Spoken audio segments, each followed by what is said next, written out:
So as property managers, our main job is to protect the owner, basically find out where landmines are and avoid stepping on them. Over the last several years, we'll have owners call us up, and these are the three main issues that I see or hear when owners who manage their own properties call me and ask for help. So the number one issue that I see is just the lack of proper documentation. So it's crazy. I just talked to an owner recently. His lease was an email correspondent with the tenants. There's no way something like that is going to hold up in a court of law.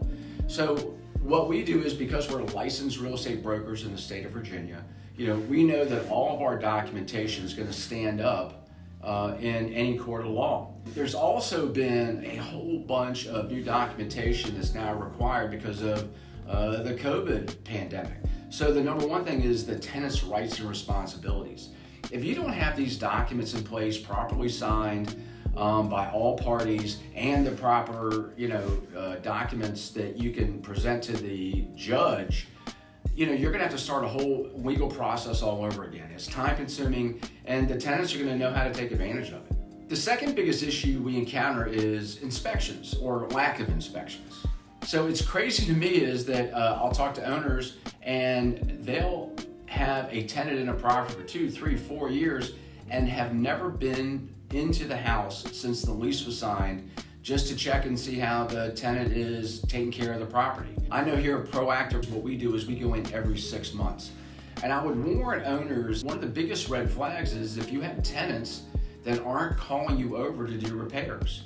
I mean, that should be a real concern if the tenants don't want you in the house.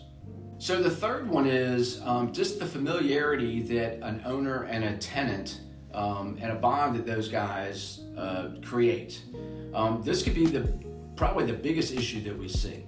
So the major problem with this is that if you have too much of a close relationship with the tenant, what ends up happening is they start asking for favors. So what we find is that a tenant will move in a boyfriend or girlfriend or a family member. That person's not on the lease, and it's incredibly dangerous to do that because you haven't been able to get a background check on them. Oftentimes we'll see that tenants will go buy pets, right? And that's not on the lease. You don't collect pet fees.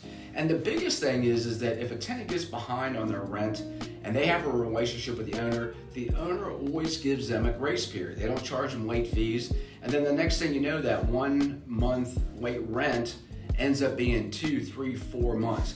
I talk to owners all the time and I ask how far behind are the tenants? And man, they're like 4, 5, 6 months behind. So, here at Proactive Real Estate Services, again, we have a very business-like manner in the way that we handle the tenants. And probably the biggest advantage we have working with our owners is that we create distance between the tenant and the owner. Yeah, so these are just 3 issues that I encountered the majority of the time. I mean, there's a whole host of other reasons why you should use professional property management. Everything from, we're gonna make sure that your rents are increased on time. We're gonna help you with financial planning, discounted and better maintenance on your property. We're gonna have videos talking about that as well. But I hope that, when you start to look at, if you've managed properties yourself, you've more than likely encountered or seen yourself make one of these 3 mistakes. And we're here to really just help you guys navigate through how to best manage your property as an investment and try to help you avoid stepping on those landmines that I talked about earlier. Well, we appreciate your time, and if you need any of our services or you just want to talk about property management or real estate in general, we're here to help you any way we can.